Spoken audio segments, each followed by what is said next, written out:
Ya. Hola, buenas tardes. En primer lugar, quiero agradecer su asistencia a todos los presentes a este acto y decirles que pueden ayudar o colaborar con el centro artístico a que se mantenga mediante la inscripción como socio en sus listas.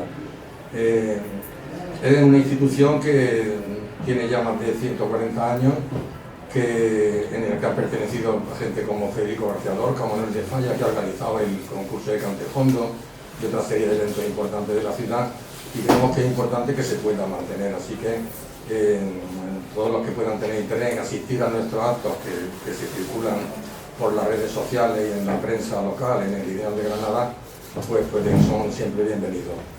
Les voy a presentar a dos compañeros que están esta tarde aquí para regalarnos su tiempo y regalarnos su sabiduría, que son Noelia Martínez, que es directora general. No, jefa de servicio. Perdón, jefa de servicios de bienes culturales de la Delegación de Cultura de Jaén. Futura directora general. Y Juan Carlos García de los Reyes, que es arquitecto y urbanista y director del equipo GR Arquitectos. Ella va a hacer una breve semblanza de la figura de Juan Carlos, y Juan Carlos nos va a contar su experiencia interesantísima en el convento de San Antón. Les dejo con ellos sin robarles más de su tiempo y espero que sea de su agrado la conferencia. Muchas gracias.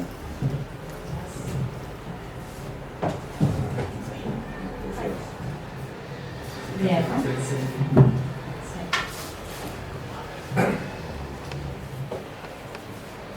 Bueno, pues buenas tardes a todos y todas. Quiero comenzar el acto agradeciendo a cada uno de ustedes el estar aquí para celebrar este momento especial conmigo. Estoy muy emocionada de hablarles de mi querido colega Juan Carlos García de los Reyes. Así que gracias por estar aquí y ser parte de este hermoso momento. Y sí, han oído bien, he dicho celebrar, porque pienso que esto es más que una mera presentación. Hoy también estamos aquí para celebrar su éxito, su poder de convocatoria, como director de esta orquesta que ha posibilitado que las notas no solo construyan armonía, como él mismo dice, sino que leídas desde la partitura, ejecutadas desde los instrumentos e interpretadas por los músicos, nos envuelvan en este maravilloso ambiente que ha creado en torno al convento de San Antón. Las notas son cada uno de los proyectos que han constituido ese plan director que programaron estas actuaciones. Los instrumentos y los músicos, cada una de esas maravillosas personas y profesionales que componen o compusieron su equipo y lo hicieron posible. Y si me permitís también, para celebrar la amistad que compartimos. Le han regalado un ejemplar como este que circula por aquí y que me ha posibilitado acercarme a la vasta trayectoria de este compañero y de este equipo. Y aprovecho que no me escucha para contarles que no puedo evitar sentir una profunda admiración por su talento como urbanista, pero también como gestor de equipo. La gestión de medios humanos, el ejercicio profesional en unas circunstancias tan adversas como las que hemos vivido en los últimos años y no tan últimos, hacen que mi admiración sea creciente.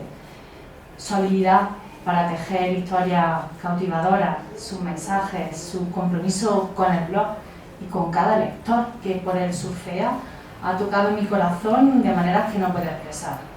Y sí, en él encontrarán también cuántos premios atesoran, pero sin quitarles mérito y otorgarles su espacio.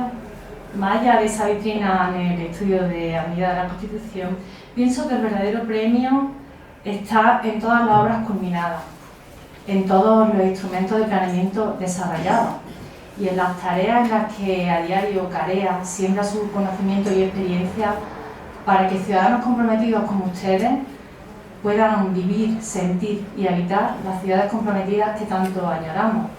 Esos pueblos del Boqueira, esos elementos singulares del paisaje de la Alpujarra, esos huertos urbanos de Guadix, esos conjuntos conventuales de Ronda y este magnífico convento de San Antón.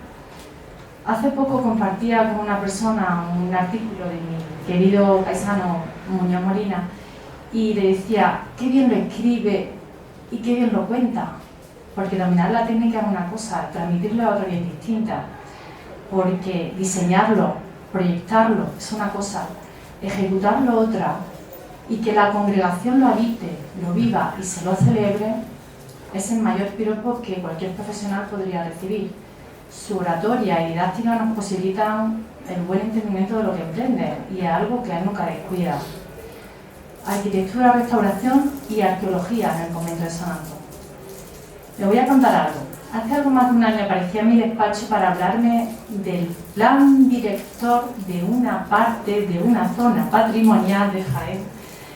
Y yo no podía salir de mi asombro por cuanto el plan director es una figura de tutela que se asocia a los conjuntos y parques culturales y implica el consenso de las administraciones implicadas.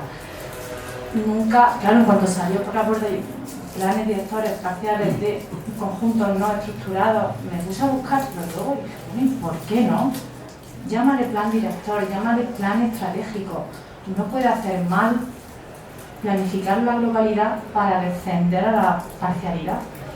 Y bueno, ese es Juan Carlos, el que ve oportunidad en cada dificultad. Y claro, el que busca, pues halla. Y muestra de ello es que este proceso se ha llevado a cabo en este convento, cuyos resultados han sido más que exitosos, ahora lo verán. Y yo sorprendida también por el hecho de que este convento no ostente la máxima figura de protección, la de bien de interés cultural. Así que tomamos nota también de las administraciones y bien, y hoy pues vamos a seguir celebrando, ¿no? Vamos a celebrar una obra que recorreremos, que descubriremos de su mano y que es todo un reflejo de la pasión que mi colega y su equipo han puesto para que estos trabajos se ejecutaran y se culminaran. A medida que avanzaba en su contenido, pude intuir, recorrer, reconocer cómo sus ideas y emociones se entrelazaban en cada evento del convento. Esta historia nos llevará a un mundo que solo Juan Carlos y su equipo podrían crear. Una historia que comienza con un encargo muy concreto, muy preciso y comedido, y que estoy segura que tocará los corazones de todos los presentes como el suyo. Toco el suyo y como también ha tocado el mío.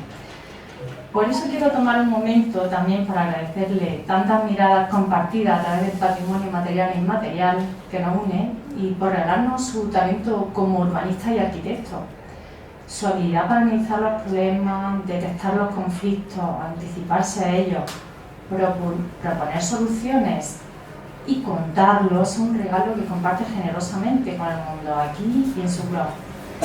Esas miradas críticas que compartimos son un presente, son un regalo y me siento muy afortunada por estar hoy aquí junto a él. Así que gracias por cada pequeño gesto, por cada trazo tan lleno de intención y contenido, pero gracias también por cada sillar no colocado, por cada almena no inventada, por cada demolición contenida, por cada planta no construida y por cada sótano no excavado. En cada no hay muchos gestos y seguro que te ha dejado la piel. Y gracias, como no, por cada palabra que has plasmado en tu blog y que posibilita que el conocimiento que atesoras se comparta. Los servidores públicos que trabajamos en este mundo y el patrimonio histórico te lo agradecemos profundamente. En conclusión y para finalizar, a este maratonista le pido que no se agote, que corra 21 kilómetros en vez de 42, y 10 más en lugar de 21, pero que siempre enfile la casilla de salida con la ilusión de cada 42 culminado, con esa bella canción italiana, sensacional. Y volviendo al principio de esta presentación, celebración, quiero evocar un filósofo, Eugenio Trías, en su ensayo La lógica del límite, piensa que la música como la arquitectura son las únicas artes envolventes, entonces las equipara muchísimo. A mí me resulta muy fácil establecer analogías entre las dos también. Por eso quiero finalizar con la cita de un músico, un gran compositor austrohúngaro. Volvemos al principio, a las anécdotas musicales y aquí va esta cita, ¿no? La música, como la arquitectura, es el corazón de la vida. Por ella habla el amor.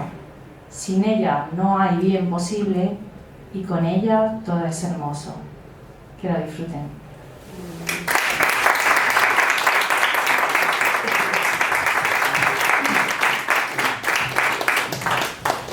Qué barbaridad, qué bonito habla.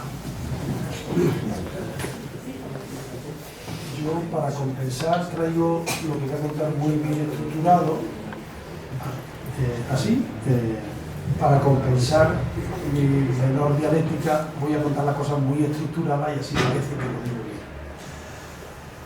Bueno, que no se me olvide agradecer al Centro Artístico, Literario y Científico que me hayan invitado, ¿no? Estoy encantado, me he puesto mi mejor chaqueta. y estoy encantado porque solo veo caras conocidas, así que seguro que va a salir muy bien por eso. Bueno, mirad, la conservación de los conjuntos conventuales, cuando además están ubicados en edificios históricos, siempre se ha llevado a cabo con escasos presupuestos, que vienen generalmente de donaciones privadas de los fieles, ¿no? Y claro, esos escasos presupuestos, pues históricamente se han destinado a cuestiones de cura emergentes, ¿no? En general, esas intervenciones pues, han sido la suma de muchas actuaciones poco acordes. En ocasiones, o casi siempre, bueno, casi siempre no, pero en fin, en ocasiones, en muchas ocasiones, contraria incluso a sus notables valores patrimoniales, porque había que darle prioridad a la habitabilidad, a la funcionalidad. Claro, eso ha provocado que con el paso del tiempo, pues esas acciones, pues, hechas de manera descoordinada, casi nunca documentada, pues dieran resultados, digamos que claramente mejorados. Esta era también la situación que nos encontramos en el convento de San Antón en el año 2007. En ese año recibimos la invitación para hacer un proyecto muy concreto, erradicar la humedad en el templo. Ese proyecto se iba a hacer en paralelo con otras iniciativas que Sor Pilar, su incansable y maravillosa priora, pues estaba poniendo en marcha. Y felizmente el restaurador al que le habían encomendado, Dionisio Olgoso, a quien le mando desde aquí un fuerte abrazo, ¿no? Lleno de agradecimiento, ¿no? El restaurador al quien habían encomendado la restauración de todas las pinturas murales en el templo, ¿no? Y otras cosas, pues dijo que no se podía restaurar eso si previamente un arquitecto no eliminaba la humedad. ¿Qué ocurría? Pues que aunque iba a tratarse de un proyecto puntual, enseguida pues percibimos que era un proyecto que tenía que coordinarse pues con esa otra iniciativa que desde el convento se estaban llevando a cabo. Recuerdo con verdadero estupor, y esa es la palabra, cuando accedí por primera vez al interior del templo, al interior del convento, quiero decir, del convento, y contemplé la superposición de obra y de remiendos, por supuesto bien intencionados, que habían sido llevados a cabo a lo largo de los años. Seguramente a lo largo de los últimos 50 años. Por responsabilidad, quien me conoce sabe que me cuesta no decir. Hay un poeta amigo mío que decía de su pareja que nunca se le pudrió en la boca la palabra necesaria. Pues yo creo que me gustó esa frase por mí. Pues yo soy también así. Pues en realidad Sor Pilar me invitó a que entrara al centro del convento porque necesitaba hacer otro remiendo más. Yo podría haber hecho ese remiendo como otros compañeros, digo yo, pues habían hecho esa sucesión de remiendos. Pero por responsabilidad no me quedó otra que exponerme a la priora que un conjunto arquitectónico tan rico y tan complejo como ese, pues debía de actuar de otra manera. Y que había que dotarse de un instrumento que mirara la globalidad y pensando en el medio y largo plazo, pues fuese colocando las piezas del pueblo. Yo no sé si fue mi mentalidad de planificador o por la pasión que pongo cuando creo firmemente en las cosas, pero realmente no me lo creía mucho, pero contra todo pronóstico conseguí que la comunidad pues, superara toda su desconfianza histórica. Histórica significa que por siglos desconfiaban del arzobispo, desconfiaban del ayuntamiento, desconfiaban de la Junta de Andalucía y desconfiaban del párroco incluso. Era su mundo interior y por eso pues, actuaban de esa manera. Pero las convencí de que hicieran lo que como propietarias no estaban obligadas. La propuesta fue aceptada y supieron ver las bondades de esa innovadora metodología del plan de trabajo, que efectivamente, como nos recordaba Noelia, y me ha agradado mucho que lo diga, pues de alguna manera no lo hemos sacado de la chistera. En realidad el plan director del convento de San Antón fue la primera experiencia de estas características que se hizo en Granada. Seguramente el que están haciendo el brillante plan director que están ejecutando en San Juan de Dios, pues ha vivido de lo felizmente. Así pues, el plan director del conjunto conventual de San Antón fue elaborado en apenas unos meses, fue concebido como lógicamente debe ser, pues de manera holística, integrando conocimientos de uno y otro y sentó las bases para que las intervenciones futuras estuvieran debidamente coordinadas entre sí y se fuesen llevando a cabo de manera coherente. Por supuesto que identificamos las necesidades más urgentes, pero también hicimos visibles otras necesidades no tan evidentes, pero igual de necesarias. Lo que nadie se esperaba en aquel momento es que en apenas una década o una década y pico después, casi todo el plan director se hubiera ejecutado. Yo no sé cómo se la pagó Sor Pilar. Antes comentaba con un señor que podía ser una maravillosa alcaldesa de Granada, de Madrid o de Fontevillada, porque los conocimientos, la pasión y la sensatez con la que actuaba pues, son maravillosos, ¿no?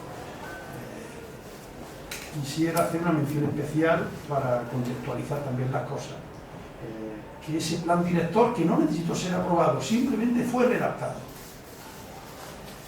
fue el instrumento que nos ayudó para que en apenas 10 años las administraciones públicas aprobaran más de 20 proyectos. Si hacéis la cuenta, diréis imposible. Pues no fue posible, fue posible. De tal modo que el Ayuntamiento de Granada y la Comisión del Centro Histórico de Granada pues se portaron maravillosamente bien. Tengo que agradecerle a su presidente, a los miembros y por supuesto a los representantes de la Dirección Territorial de Cultura ese compromiso y esa asunción de que desde lo global identificábamos adecuadamente los proyectos. Pero también es justo reconocer que esta iniciativa de la comunidad de Clarisas Capuchinas constituye una ejemplar y exitosa experiencia para la intervención de la tutela, para la tutela del patrimonio cultural de Andalucía, en la que debieran de mirarse otras instituciones públicas y privadas. Por eso cobra una especial relevancia porque el Centro Artístico, a través de su Mujer de Patrimonio, nos haya invitado para que la contemos. Yo me siento bien, se sienta enriquecido, pero yo creo que al margen de que a mí me dé alegría estar aquí, pues creo que es bastante justo que se conozca. Quiero agradecer su participación a todo el elenco de empresas, profesionales y especialistas, muchos de ellos están aquí, pues cualquiera de ellos podría estar sentado en esta mesa en lugar que yo, por su magnífica intervención, tanto en las fases de investigación y de planificación, es decir, el plan director, como en las posteriores fases de proyecto y de ejecución, cuya profesionalidad es la que explica la óptima calidad de los resultados. Pero, acabando esta introducción tan larga, pues quiero mostrar públicamente mi mayor respeto personal y profesional por la hermana Clarisas Capuchinas, verdaderas ciudadanas comprometidas, como me gusta expresar, por la clarividencia, el compromiso y la valentía, no ya de llevar a cabo una actuación tan relevante para la conservación como es, venga, vamos a hacer el plan director, sino por asumir posteriormente con rigor y con disciplina convencida el conjunto de actuaciones que habíamos proyectado a través de esa figura nada frecuente. Por tanto, gracias a su intervención, hemos podido devolver la coherencia a este maravilloso conjunto monumental que atesoran Granada y Andalucía. A todas ellas les mando desde aquí un fraternal abrazo, con mi recuerdo especial para la priora que inició todo, Sor Pilar, y para la priora que concluyó el trabajo, Sor Natividad. Y ahora, por favor, para que quede grabado, os pido un aplauso especial para todas ellas.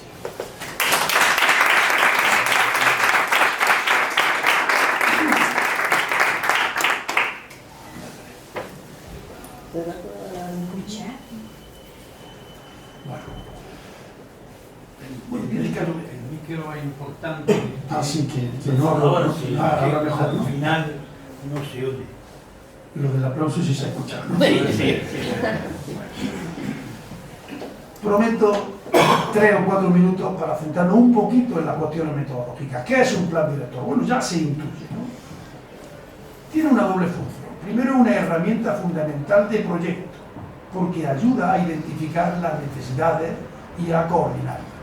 Y también es una herramienta de gestión, a fin de garantizar a corto, medio y largo plazo la coherencia de todas las actuaciones que hay que hacer. Se concibe como un instrumento complejo en el que se tienen en cuenta todas las circunstancias, no solo las que nos gustan los arquitectos. Oye, vamos a resolver, vamos a rehabilitar, vamos a construir, vamos a recalcular la estructura, no, todas las circunstancias legales, de titularidad, la urbanística de su entorno, los usos, cómo gestionarlo, cómo mantenerlo. También tiene la cualidad de poder programar estudios e investigaciones que deben realizarse, ya sea un levantamiento planimétrico, ya sea ensayos específicos, ya sea estudios arqueológicos, ya sea el tipo de acciones que sea, de todo tipo. Por eso es un trabajo que necesariamente tiene que hacerse de manera multidisciplinar. No pretende, desde luego, sustituir al proyecto, a los proyectos que después lo desarrollarían, sino que busca racionalizar el proceso para evitar actuaciones dispersas, inadecuadas, innecesarias o no prioritarias, como en esa especie de diagnóstico al principio yo os conté. Por tanto, el plan director se define como un documento de investigación, de planificación y también de proyecto, aunque digamos que en una etapa como de anteproyecto. Nosotros lo hemos estructurado en 3 grandes bloques, ¿eh? Un bloque de reconocimiento documental, cuál es el inmueble, su entorno, la legislación que le afecta. Fue muy importante acopiar, digamos, innumerables fotografías históricas que nos ayudaron fundamentalmente a saber en el último siglo y pico qué había ocurrido con el monumento y con su entorno y otros documentos gráficos. Encargamos un estupendo estudio histórico que nos hizo María del Mar Franco y del proceso constructivo. Analizamos la restauración de los proyectos realizados. Ahora después me voy a detener un poquito con eso. Por supuesto, un bloque central donde analizamos cómo está el edificio, sus patologías, sus necesidades, etc., ¿no? Y un tercer bloque ya de propuestas, ¿no? De programas, ¿no? Bueno, antes he pasado de puntilla, pero bueno, pues que mejor que nos recordemos a la artífica, ¿no? A la orquesta, ¿no? A la orquesta, pues, bueno, el plan director fue realizado por nuestro equipo con el concurso de numerosos profesionales, pero como el proceso ha sido un plan director que se ha ido casi actualizando día a día, durante el proceso pues fueron sumándose otros maravillosos profesionales, muchos de los cuales pues, estáis aquí acompañándome esta tarde, ¿no? Así que esos profesionales, unidos a las empresas constructoras que hicieron magníficamente su tarea, pues dieron lugar a todos ellos, y a los que la mala memoria haga que hoy pueda olvidarlo, los felicito y les agradezco su profesionalidad, ya que son ellos los que día a día me obligan a dar lo mejor de mí mismo para estar a su altura como técnico y como ciudadano comprometido.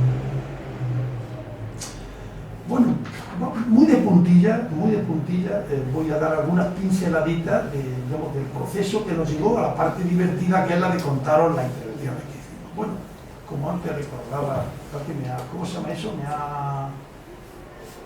Cuando alguien cuenta la cosa al final, Spoiler, ¿no? Me ha hecho un spoiler. Bueno, el Catálogo General del Patrimonio Histórico Andaluz no incluye el conjunto conventual de San Antonio. Aunque la ley dice claramente que forma parte del patrimonio histórico andaluz, por el hecho de tratarse de un bien inmueble con indudable interés artístico e histórico.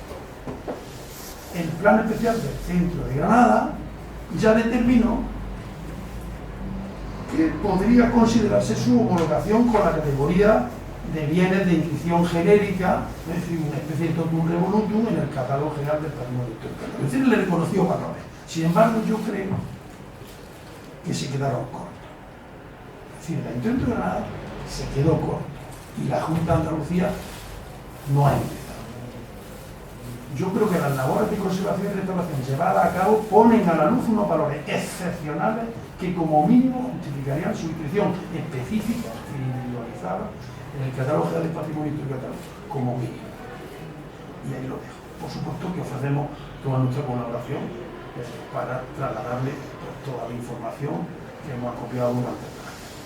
Como antes decía, fue muy importante y muy divertido acopiar el conjunto de fotografías históricas y otros documentos gráficos que nos permitieron identificar cómo había sido y cómo es el monumento y cómo ha sido utilizado. Dentro de los estudios de implantación urbana y tipológica, pues, aunque estos son simples pinceladas, ¿no? Desde luego teníamos una verdadera curiosidad por ver si en el compás del templo encontrábamos la huella de ese canal tan importante de riego que ya había sido reflejado en la plataforma de Vico, que es el primer plano de Granada, y tenemos verdadera curiosidad por ver si lo encontramos. Lo encontramos. Es decir, que era un buen plano, ¿no? Porque reflejaba bien las cosas, ¿no? El estudio de María del Mar también nos ayudó a identificar el proceso de construcción desde aquel primitivo quiero decir, primero, ¿no? Convento franciscano hasta el actual convento y las dependencias complementarias que se fueron construyendo. Fue muy importante identificar a través de la fotografía histórica y otros documentos y llegar a la conclusión de que a lo largo de la segunda mitad del siglo XX se habían hecho innumerables actuaciones en el interior del convento, fundamentalmente en el interior del convento, también en el templo, ¿no?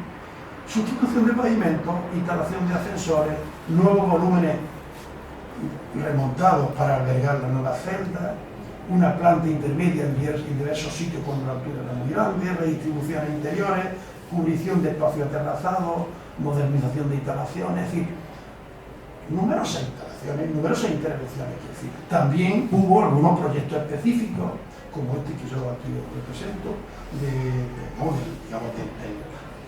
del reconocidísimo arquitecto Carlos Pfeiffer, que renovó integralmente la cubierta del templo, o ya más recientemente de Carlos Pfeiffer López Jurado, su hijo, que hizo el proyecto pues, para mejorar la fachada en la calle San Antonio. Un proyecto controvertido, nosotros lo compartimos poco, pero ahí está, ¿no? Bueno,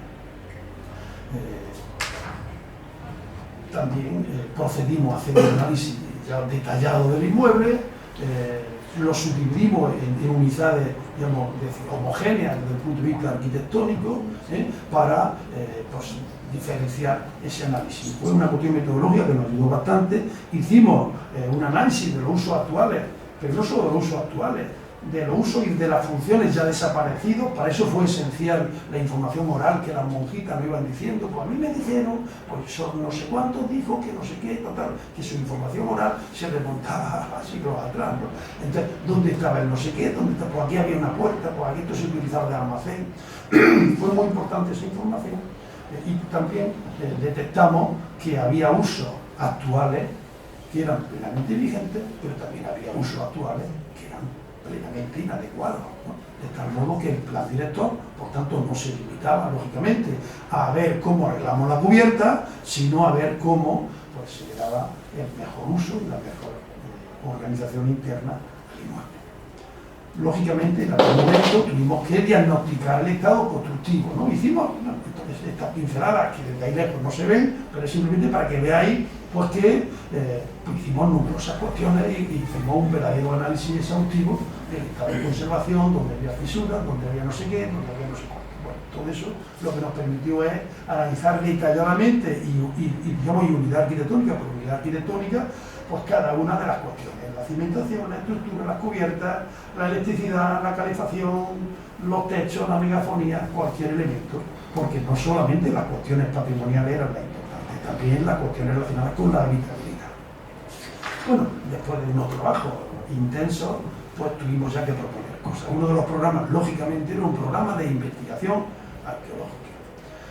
Bueno, en la aplicación de la normativa y en la aplicación de los reglamentos, años después podemos hacer balance y hemos hecho sondeos de manera, se han programado sondeos de manera previa, tanto en el templo, en el claustro, en el compás de acceso y en la zona del zaguán y del entorno, con una información importantísima y novedosa en muchísimos aspectos que ha permitido, bueno, también hicimos algún análisis, hicimos el control arqueológico de todos los movimientos de tierra y también el análisis de algunos paramentos cuando fue necesario. Eso ha permitido pues, la elaboración de este primer volumen 1, Historia y Arqueología, donde se recoge pues, todo el trabajo pues, que Maribel Mancilla y Julio Román pues, pudieron hacer allí en San Antonio.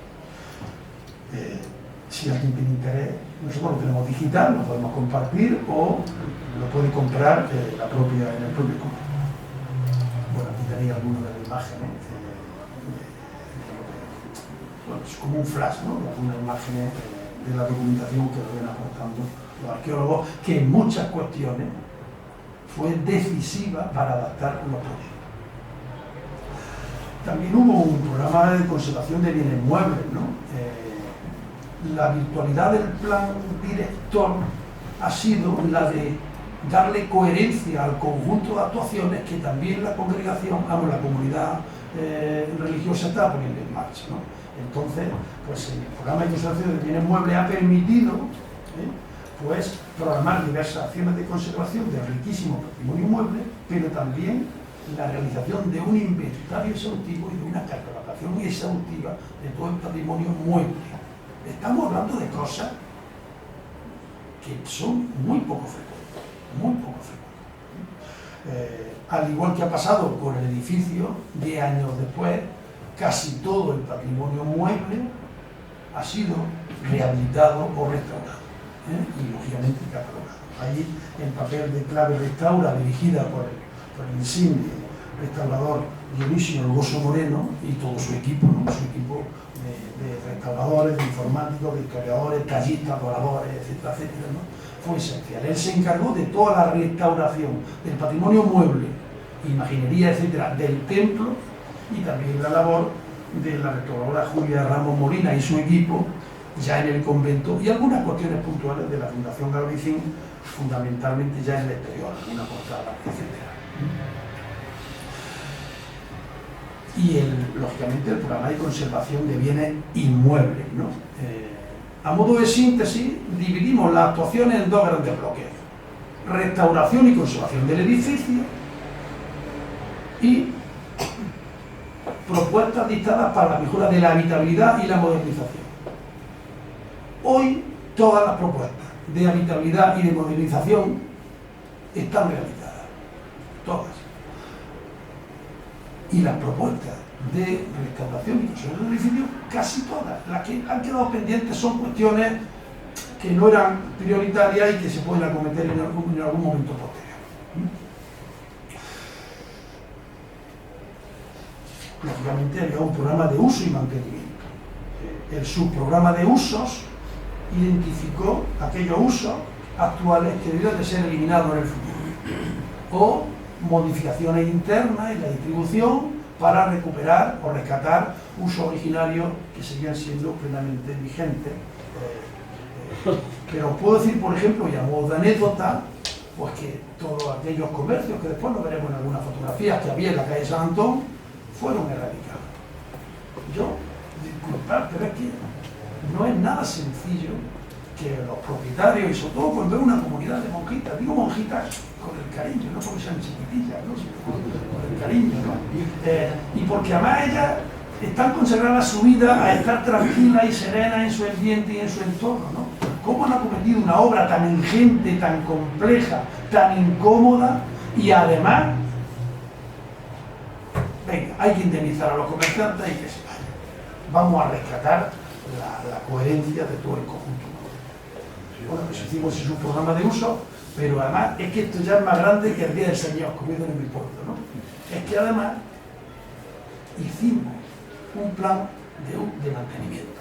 Es decir, ¿qué instituciones para su edificio tienen un plan de mantenimiento? Uno, pues las monjitas de Clarisa Capuchina de San Antón tienen un plan de mantenimiento que le indica qué actuaciones periódicas tienen que estar haciendo. No me preguntéis si lo están haciendo porque ya eso no lo sé, pero por lo menos que lo tienen, que lo hizo la empresa AXA Sodigue, a quien le pedimos colaboración y nos apoyó gracias a su notable experiencia en este tipo de cosas.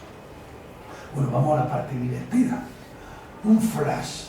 Hemos seleccionado 13 actuaciones de intervención de conservación derivadas del plan director. La primera, por donde empezamos, el tratamiento de las humedades del templo, solería y zócalo, buscando recuperar la habitabilidad de la iglesia debido a las humedades. No sé si habéis entrado, me imagino que todos habéis entrado, pues antes o después, pero recientemente en el templo. Bueno, pues la verdad es que estamos muy orgullosos. En el año 57, como había una humedad galopante, pues se hizo lo que se hacía entonces, bueno, entonces y ahora, que fue pues un zócalo que tape las humedades. Que fuera de mármol rojo o con baldosa hidráulica lo hacía feo, pero lo peor es que la humedad, que no entiende ni de barcos ni de colores, ¿no?, pues subió más para arriba todavía. Por tanto, provocó la pérdida irreversible de la pintura en toda esa zona. Desde luego que la labor maravillosa del equipo de Luis Hongoso pues ha permitido pues contextualizar lo que había, perdón, lo que queda con lo que pudo haber de una manera bastante profesional. ¿Qué fue lo que hicimos? Pues ayudar a la eliminación de las humedades, eliminando los zócalos y sustituyéndolos por unos zócalos ventilados, son como huecos. Instalamos un sistema eléctrico de electroosmosis para impedir que la humedad subiera, construimos un drenaje, instalamos suelo radiante, aprovechamos la oportunidad para mejorar la accesibilidad al templo, recortamos los altares de las capillas que en esa obsesión, ¿no?, digamos, que estaban desproporcionados respecto a las características originales, ¿no? También reubicamos las cancelas a su posición original. Para esto la información arqueológica también fue esencial. Es decir, le devolvimos, digamos, la cordura al templo en todo lo que pudimos y, lógicamente, sustituimos la solería. Bueno, este es el estado final y, como decía, pues estamos bastante orgullosos, ¿no?, de cómo quedó todo, ¿no? Otra de las intervenciones fue en la cripta de la iglesia, eliminar las humedades y adaptarla a columbario. Claro, aquí tenéis el antes y el después. Por tanto, yo creo que me toca decir bastante poco, ¿no? Bueno, sí me ha olvidado decir que en todas estas actuaciones por ahí aparecen los nombres de los arquitectos y del equipo que colaboraba con nosotros, ¿no? Así que como están aquí presentes, el parque se ven chiquitillos, ¿no? Así que si no veis, pues decir, bueno, ahí estaré yo, Bueno, otra de las intervenciones fue la del compás de acceso, ¿no? Hicimos nueva, como se había proyectado en el plan director, la hospedería y la vivienda de la portería, que estaban en muy mal estado. Reordenamos especialmente todo el ámbito y le dotamos de una nueva imagen al compás, integrando los restos arqueológicos. Aquí veis un cortín muy bonito de Gabriel, y aquí veis algunas imágenes del compás actual y veis el estado. Esa acequia que apareció estaba conformada por sillares de piedra perfectamente labrados. Fijaros la importancia de ese canal de agua de riego, de la granada islámica, ¿no? Trabajamos en el torno, rehabilitando todo ese espacio que estaba situado en el acceso al convento, ¿no? El criterio fue, digamos, organizarlo adecuadamente, restaurar y recuperar pues, todos los elementos patrimoniales que había y que funcionaran, sobre todo que funcionaran. Bueno, al fondo veis pues, una obra del pintor José Antonio García Amezcua, vidriada con la Virgen Pastora, ¿no? Aquí a todo el mundo que pudimos lo pusimos a trabajar. Bueno, aquí veis un esquema de cómo quedó organizado el claustro, ¿no? Estamos en la zona de Zaguán y del entorno. Pero bueno, uno de los proyectos más difíciles y también más reconfortantes, ¿no? Fue la intervención en el claustro bajo, su recuperación espacial, mediante el acristalamiento, la integración de los restos arqueológicos, la intervención en el patio también y el jardín, además de la iluminación artística. La intervención que se hizo estuvo basada en desmontar esas cortinas de esparto, demoler los muretes que había entre las columnas, eliminar esas particiones intermedias que le impedían la continuidad al claustro, sustituir el pavimento del patio, renovar la instalación de fontanería y saneamiento, acristalar y hacer la iluminación artística, ¿no? Os podéis imaginar la no habitabilidad de este espacio para las monjas, porque la pleita no quita el frío, con la humedad galopante, eso era un espacio absolutamente inhóspito. Imaginaros las condiciones de vida en el convento, ¿no? Bueno, la arqueología nos ayudó a identificar que había pues restos de empedrado granadino, es decir, que había sido el pavimento originario, nos dio también la cota de ese pavimento. La arqueología, al demoler los muretes que había entre las columnas, nos ayudó también a identificar las basas de las columnas, las piezas de piedra de Sierra Elvira, la cota originaria también del espacio interior, y nos recomendó modificar el proyecto original, que lo habíamos concebido de otra manera. Por eso fijaros cómo los proyectos y cualquier plan director pues se van haciendo también si uno está abierto a escuchar, ¿no? Y finalmente toda esa intervención de la arqueología, como digo, fue decisiva, y finalmente pues, propiciamos un acristalamiento con vidrio laminar incluía filtro solar, que se realizó continuo por el interior sin interferir con la columna. Esta solución además consigue una sencilla, rotunda y limpia solución para todo el conjunto, una superficie de vidrio continuo, liso, transparente en todo el perímetro del claustro, sin perfilería metálica, con uniones a hueso, sin tornillería.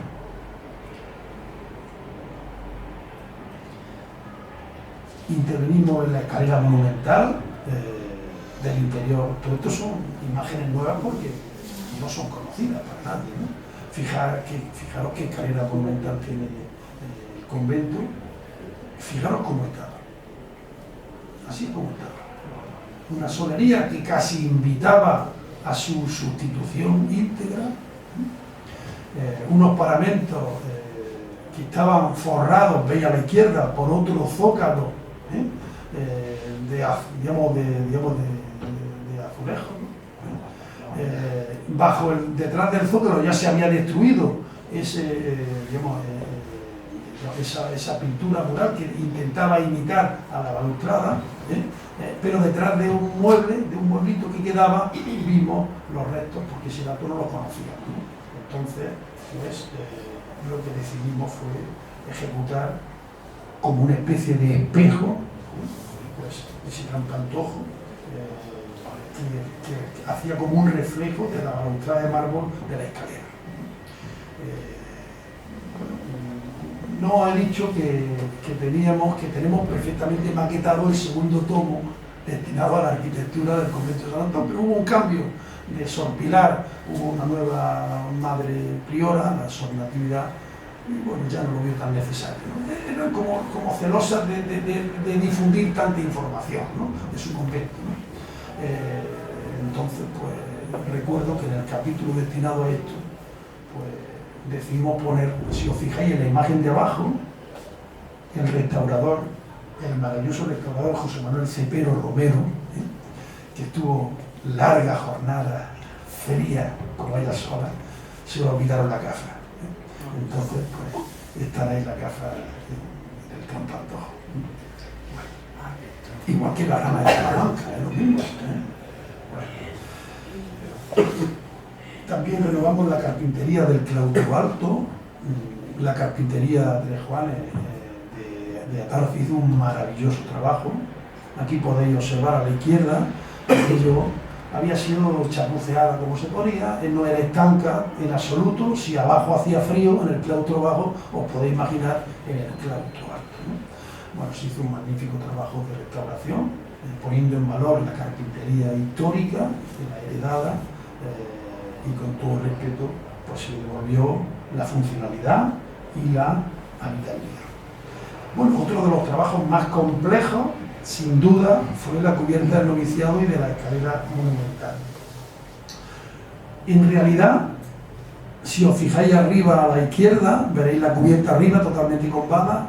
Habíamos procedido a la limpieza de la cubierta, porque aquí tenemos previsto simplemente limpiar la cubierta, ¿no? Y mientras que estábamos limpiando la cubierta, nos dimos cuenta de que la estructura que había debajo de esa cubierta estaba, pues, en estado calamitoso, ¿no? Redescubrimos que estaba muy mal, y digo redescubrimos no porque nosotros lo supiéramos, sino porque las monjas sí lo sabían. Las monjas sabían que estaba muy mal porque habían encargado a alguien que reforzara esa estructura, que es lo que veis a la derecha, solo que no lo hizo bien. No solo no lo hizo bien, sino que provocó más daño. Es cuando se interviene sin el conocimiento, ya no estructural, sino de cuál es la función de cada elemento, ¿no? Si veis abajo, en algún momento esa obra de ampliación que yo os decía, esos remontes, esos volúmenes añadidos, sin cabeza o sin rigor, ¿no? O con poca profesionalidad, pues hicieron que las monjas necesitaban mayores celdas para las novicias. Entonces, pues, aumentaron los volúmenes, no sé cuándo, ¿no? No sé cuándo, hace décadas seguramente, subieron volúmenes. Si os fijáis abajo, en la fotografía de las cubiertas, veis como hay unos volúmenes que se maclan con los del templo, ¿no? Bueno, pues eso lo que significó es que los óculos de la escalera principal no tuvieron luz, se cegaron, y también las ventanas del templo. Si veis a la izquierda tenéis la cubierta en su estado originario y la cubierta en su estado final. Es decir, es como si hubiéramos recuperado la cubierta del convento como una nueva fachada.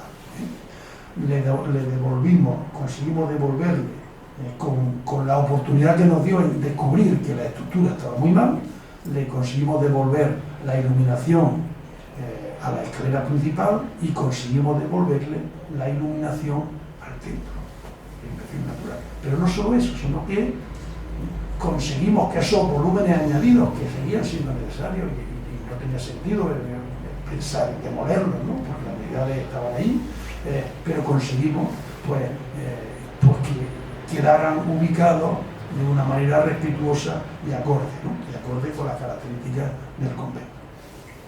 Mirad la sección a la izquierda, la original, y a la derecha la final. Por tanto, el templo, toda su cornisa, sus contrafuertes quedaron a la luz, volvieron a estar iluminados en la iluminación natural del templo, y lo mismo los óculos de la escalera principal. Aquí veis el templo que vuelve a tener la iluminación a través de la ventana. Y la escalera principal vuelve a tener, no sabemos si la tuvo alguna vez, una cubierta en consonancia con sus características estructurales y simbólicas dentro del inmueble. Otro de los proyectos fue, como veis, muchas veces los proyectos eran bastante modestos, ¿no?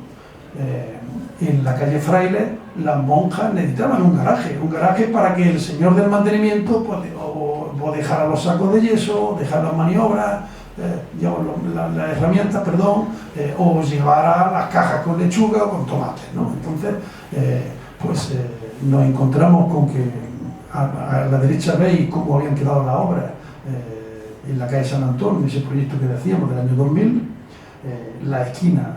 Se encontraron con que en la esquina había unos sillares de piedra y tal, pero no supieron rematarlo, y nosotros lo que decidimos fue, porque no tenía sentido por supuesto que, digamos que no era justo que lleváramos a la congregación a intentar eliminar lo que 10 años habían ejecutado por esa especie de zócalo, ¿no? Pero lo que hicimos fue recuperamos la dignidad de la esquina, e integramos, mimetizamos dentro de ese aplacado de piedra la puerta de acceso a ese garaje, ¿no? Por tanto, no se aprecia que hay una puerta de acceso, ni la peatonal, ni la rodada al garaje. Bueno, uno de los trabajos más agradables, en esta presentación no he puesto fotos del interior, pero si entráis en el blog de la ciudad comprometida lo podréis ver, o si vais a comprar mantecado, no sé si este año lo habéis, ¿no?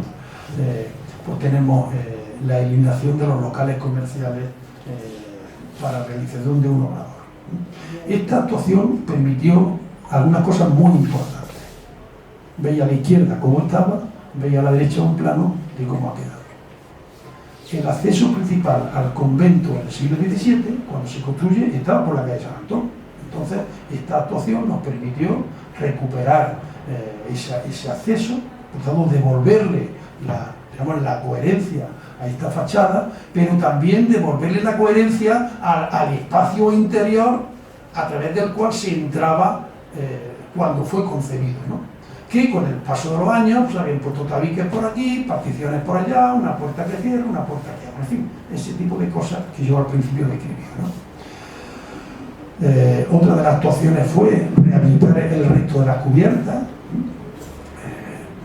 cómo se habían hecho tanta suma de actuaciones a lo largo de los años, pues lo que hicimos fue pues, hacer adecuadamente esos ensamblajes para que fueran coherentes con las características monumentales del inmueble, ¿no? También hicimos un proyecto, esta es la parte, este fue el gatillazo, ¿no? Digamos, ¿no? Hicimos un proyecto de iluminación exterior, pero aquí la comisión del plan centro no nos compró la idea y nos pusieron tantas pegas que el proyecto al final pues, salió un medio churro por aquí. Bueno, esta parte no está grabada, ¿no? Luego la cortamos. Bueno.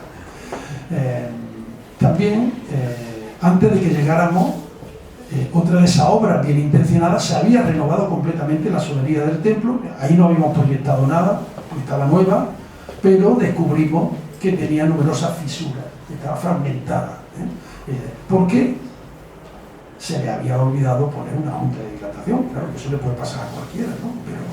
Pero en fin, pero allí se había olvidado poner la junta de dilatación. Entonces, pues fue una oportunidad para aprovechar y hacer un drenaje interior para eliminar las humedades del muro, de los muros de la galería perimetral del claustro, ¿no? Con lo cual eliminamos esas humedades, pusimos una nueva, completamos la solería, pusimos junta de dilatación y arreglamos las cristas que había en el interior. Al margen de eso, a la restauradora, antes he hablado de ella, ¿no? Pues que la restauradora que asumió pues, el apoyo en el interior del convento, pues le habíamos identificado una serie de actuaciones necesarias, ¿no? Una de ellas fue restaurar la fachada del claustro, ¿no? De la fachada del patio, ¿no? Veía a la izquierda como estaba al principio y veía a la derecha pues, la meticulosidad con la que fue restaurada, ¿no? También restauró todos los elementos pertos del patio. He seleccionado aquí porque antes no se había visto bien cómo estaban las columnas con esos muretes que casaban la diferente entre las columnas, esos muretes que habíamos demolido, las cortinas de pleita. Quiero deciros que cuando demolimos los muros descubrimos, los arqueólogos, quiero decir, no solo el nivel de la solería juliana, sino que estaban las losas de los enterramientos de las familias que habían financiado el convento cuando se construyó. Sabéis que entonces la costumbre era, yo me entierro y yo hago una cripta, o yo hago no sé cuánto, pues una información maravillosa, ¿no? Maravillosa. Bueno, ese tipo de lápidas han quedado perfectamente restauradas y allí está, ¿no? También Julia y su equipo restauraron las dos portadas de yeso que dan al claustro. Una de ellas accede a la escalera principal y otra es la conexión desde el claustro hasta el templo, ¿no? Como antes os decía, también ejecutaron las nuevas pinturas murales. Aquí tenéis otras vistas y hay otro trampantojo que es maravilloso, que es como no había una portada monumental en el remate de la escalera a la galería superior, pues Sotilar quiso porque ahí se hiciera pues otra portada monumental, ¿no? Y los buenos del equipo de Julia pues hicieron esa maravilla que pues lo estáis viendo ahí, ¿no? Que dan ganas casi de tocarla, ¿no? Bueno, fuimos actualizando la planimetría conforme las obras se iban ejecutando. No pasa, así, fuimos adaptando la planimetría. Ahora veréis la fachada a la que hay recogida. Es decir, intentamos darle la máxima coherencia a todos esos remontes, añadidos, reformas que se habían hecho en el convento. Y aquí veremos,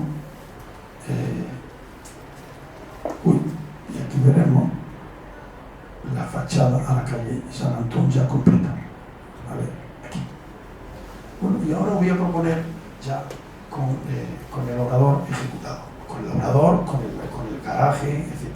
Y ahora voy a poner un ejercicio. Y es que me vaya a permitir que lea pues la impresión en clave poética, porque hace un tiempo, hace un par de años, pues yo narré rememorando lo que yo había sentido cuando llegué al convento y lo que siento pues años después, ¿no? Nunca olvidaré aquella vez primera en la que visité el corazón del convento.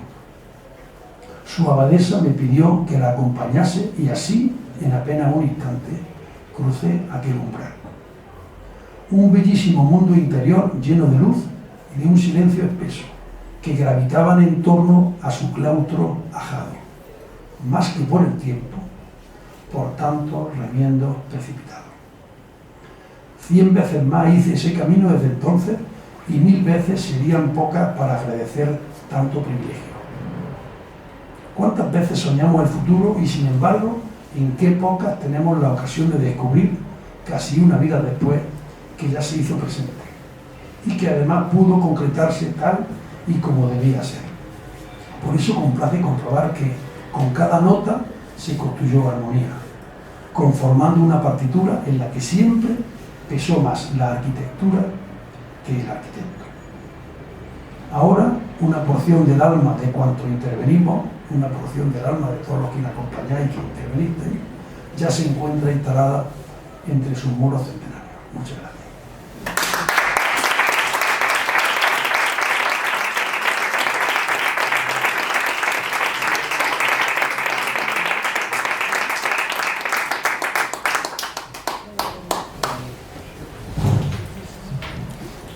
Muchísimas gracias, Juan Carlos, Noelia. Me parece que intervenciones de este tipo son las que hacen que el nivel del centro artístico se... No, la de Noelia y también la tuya. Me ha llamado la atención y me ha parecido especialmente interesante porque lo comparto 100%. En primer lugar, ese sentido global de la arquitectura, es decir, el arquitecto no es tampoco demasiado corriente, aunque sí que conocemos compañeros y ejemplos que intervienen así. Es que cuando le encargan fijar su atención sobre un punto concreto determinado, el arquitecto se va hacia atrás y amplía el horizonte y ve cómo es todo ese conjunto y cómo se imbrican unas piezas dentro de otras para poder llegar otra vez en el camino inverso a resolver determinada situación. Eso me parece muy loable de cuál es el espíritu, un poco la poética de nuestro querido Juan Carlos. Pero también me ha parecido importante, aunque sea a otro nivel, su gran generosidad, que lo mismo que la tiene con su equipo, al que cita completamente en la intervención y habla de todos los que han intervenido con nombre y apellido, esa generosidad se trasluce luego en el resultado de la intervención, que es lo que hemos podido comprobar aquí. Yo creo que cada una de las pequeñas muestras que nos ha enseñado daría para una sesión de un par de horas en este mismo sitio, con una mayor amplitud, con mayor profusión de imágenes, y sobre todo también, que ya se lo comenté cuando lo llamé para encargarle esta presentación, que si pudiera él hacer las gestiones necesarias para que se pudiera hacer una visita guiada al convento, dirigida y comentada por él, me parece que sería muy interesante. lo que quieran preguntar lo tienen a su disposición. No, yo diría que no tiene nada a su disposición. Si uno me pregunte, yo le pedí la pregunta a Gabriel, a Lucía, a Juan Carlos, a todos los que hay aquí me acompañan. Si las preguntas fáciles para aquí, cada Raquel.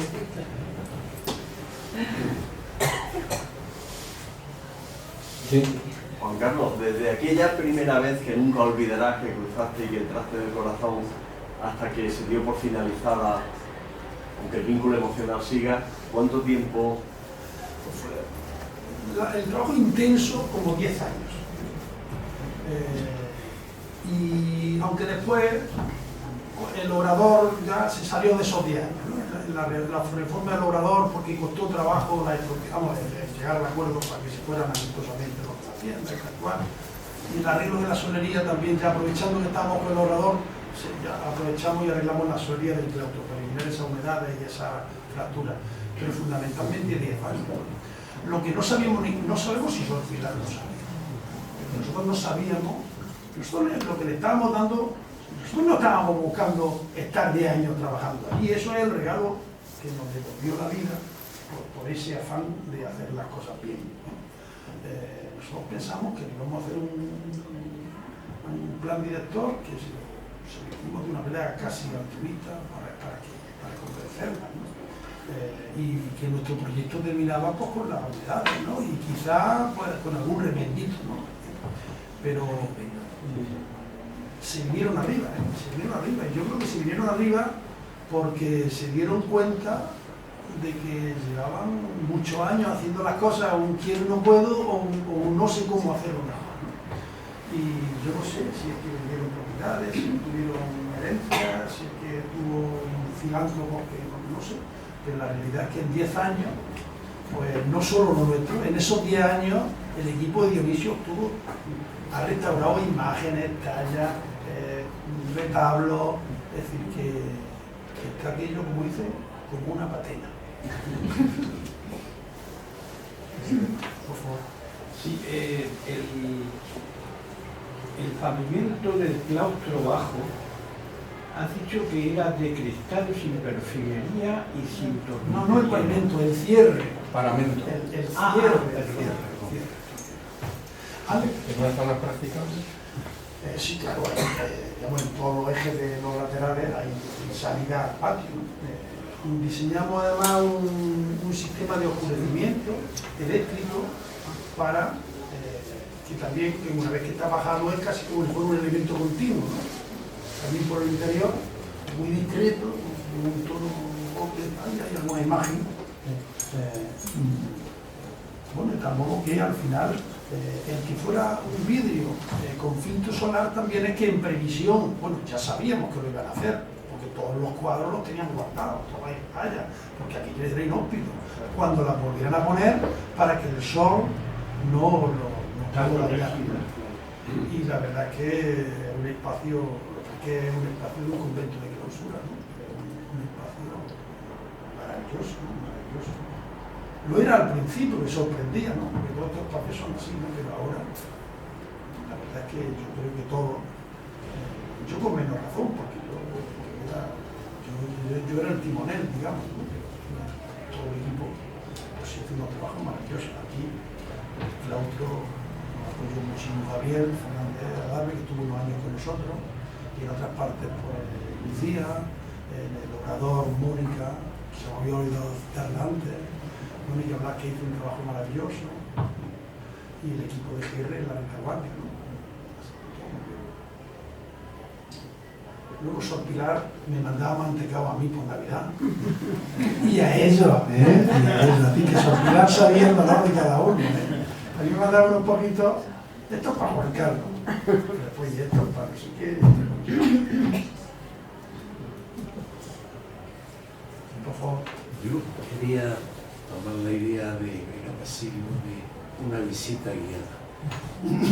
Bueno, como está quedando grabado, a ver si cogen la indirecta. Sí, no, la idea de la visita guiada por el propio arquitecto, porque en el centro artístico hemos hecho algunas de ese tipo y siempre son extraordinarias. Me ofrezco, en lo que yo conozco a Sor Pilar que me suele felicitar en mi santo y me suele también mandar alguna cosita de las monjas, sí, porque, bueno, a ver si la convencemos entre los dos, a ver si la convencemos para que nos permita una visita. Sería estupendo. Y yo lo quería, ahora la pregunta, como dices que has estudiado la historia y que tal, yo he visto fotos muy antiguas, quiero recordar que había un campanario en la esquina.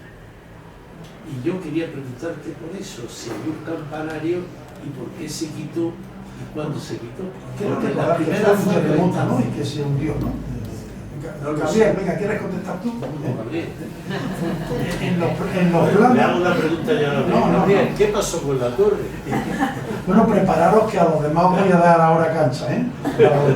Pero en ese plano que reflejaba la evolución del templo, a ver si es que como pesa mucho esto, tenemos puesto la fecha en la cual se reconstruyó la torre. ¿Vale? Bueno, se quedó mucho más chata, más baja. No sé exactamente cuándo se produjo, ¿no? ¿Y qué lo sabe? No, yo sé que fue un terremoto, pero la fecha no la sé. No, pero la fecha, eso es lo único que yo me sé. Sí, la fecha la voy a decir ahora mismo. Sí. Hubo un terremoto, cayó la torre y se reconstruyó. Por tanto, la torre que hay es nueva. Y esto está aquí. Todo me llama la atención lo chata que se quedó. Sí. Y las ganas que le entró a Juan Carlos dando por ahí. Bueno, a Juan Carlos y a algunos más,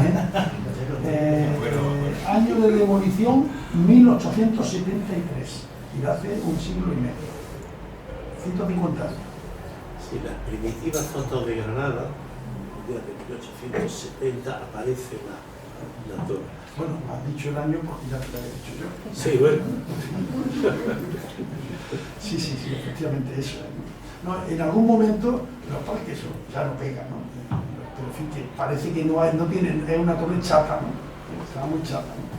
Pero bueno, para chata la de la catedral, así que no la vamos a subir, ¿no? Pero también tenemos el ejemplo de San Jerónimo, que se hace una torre.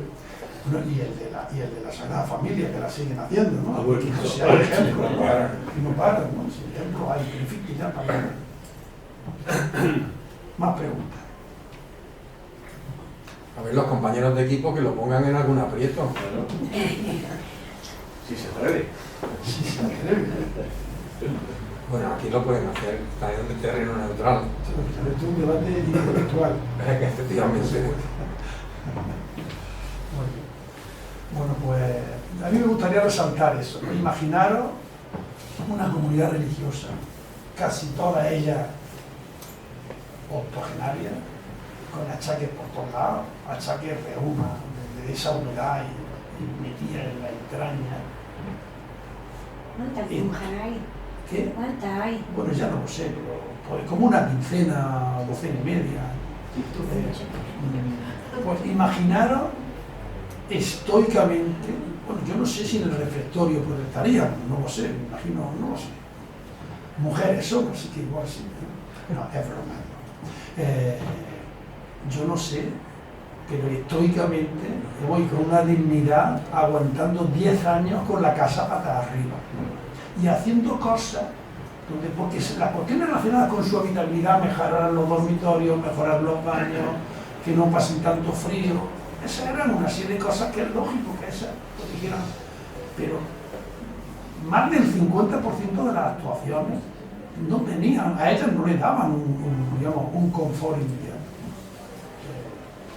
Eran como un servicio a la colectividad, aunque ellas tuvieran, por tanto, y después que esas monjas que tienen una vida espiritual y una vida, digamos, encerrada entre esos muros, que supieran darle una lección al resto de la sociedad, ¿no? Asumiendo esa iniciativa que para nada era su obligación. Desde luego que no, hombre, si a lo mejor si leen la ley, los propietarios, pero si eso no lo hace nadie, si nadie actúa o casi nadie actúa, bueno, podemos ver castillos, palacios, monumentos, bueno, es verdad que no hay dinero para tantas cosas, pero también es verdad que falta ese compromiso, ¿no?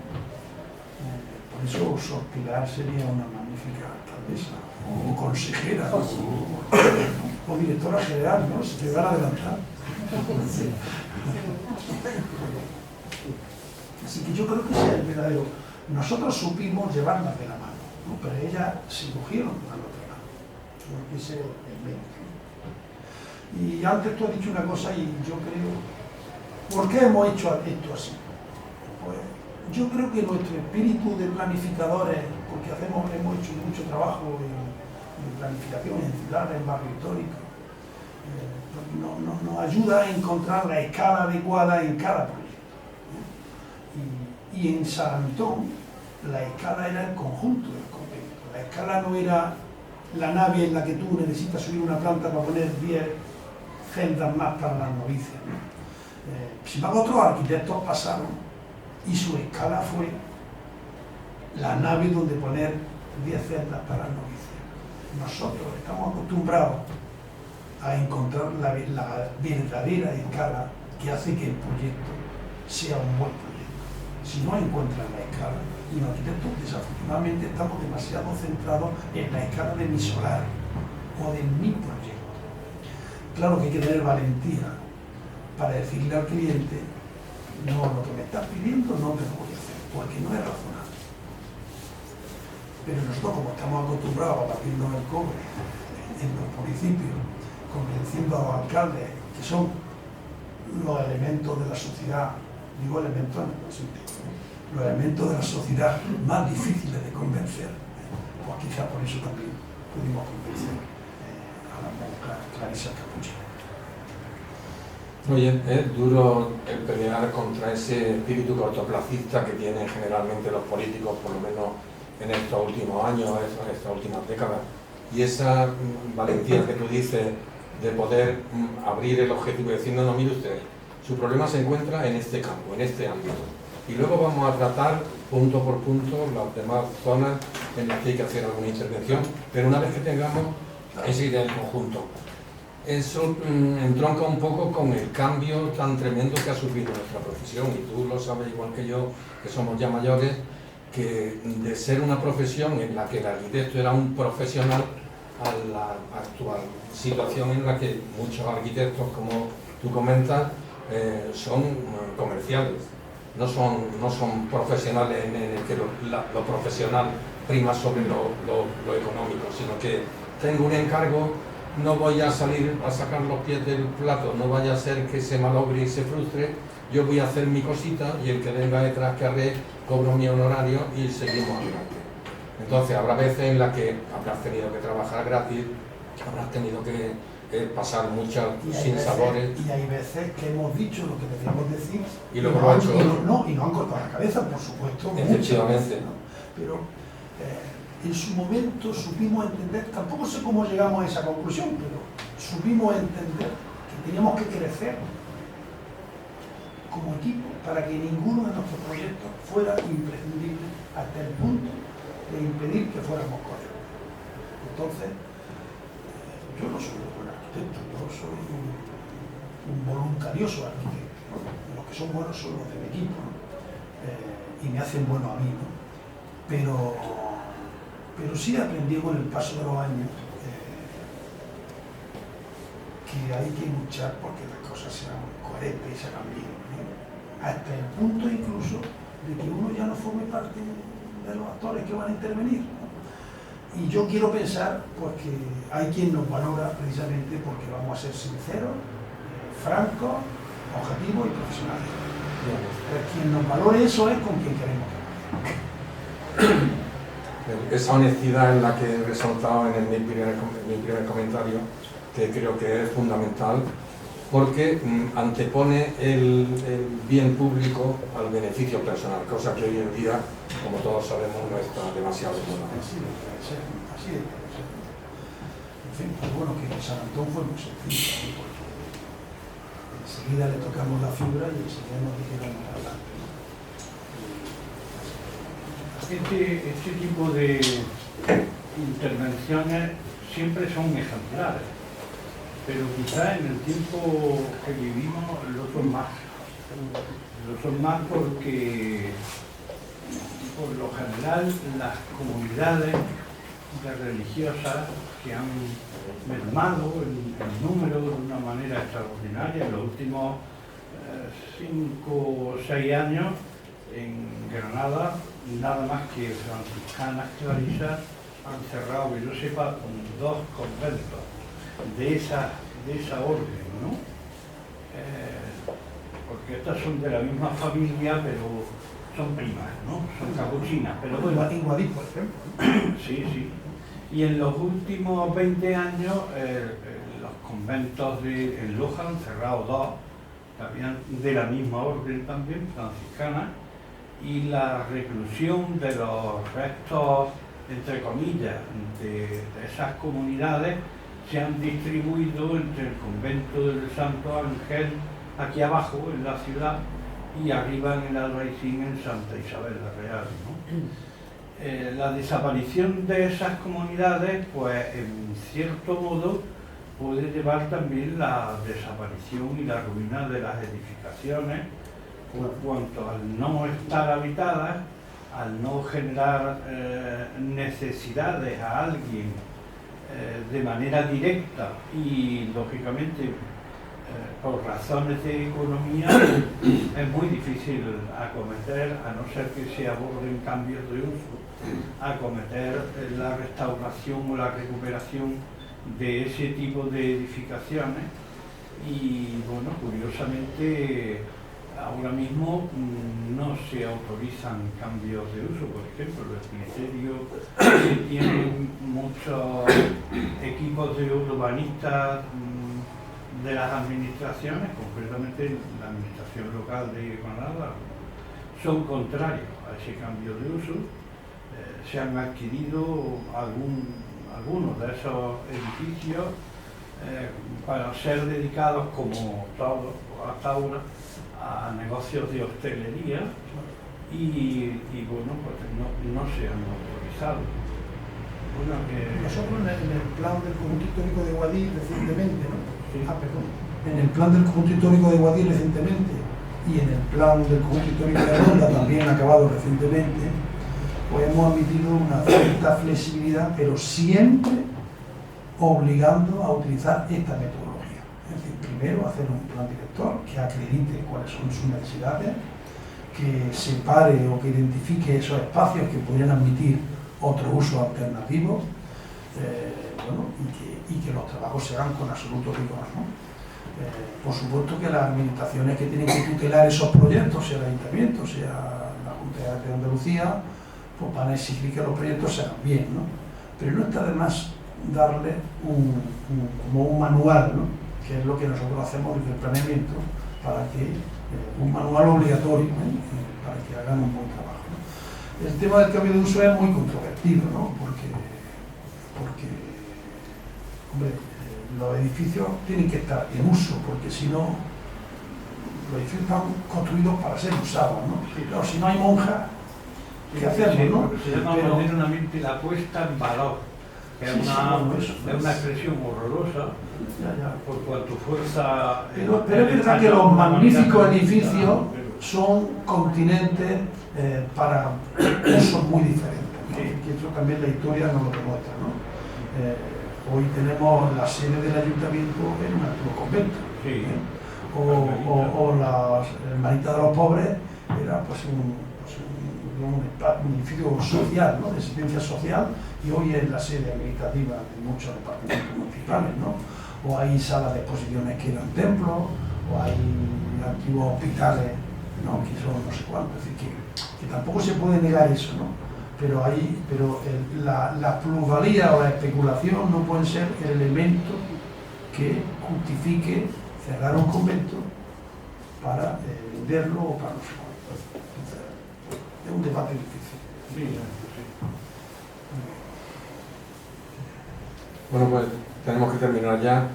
Les agradezco a todos de nuevo la asistencia, espero que hayan disfrutado como nosotros de esta conferencia y de la delicada presentación que ha hecho Noelia, que me ha encantado la relación musical, y esperamos verlos por aquí de nuevo en cualquier otra ocasión. Les invito a lo que les he dicho antes, que sigan por las redes sociales nuestras actividades y que quien lo considere oportuno que se inscriba en el centro artístico, que somos como una gran familia que nos dedicamos un poco a esto, a entretenernos los unos a los otros y aprender todos los días un poco, como hemos aprendido hoy de estos dos grandes compañeros. Muchísimas gracias a todos.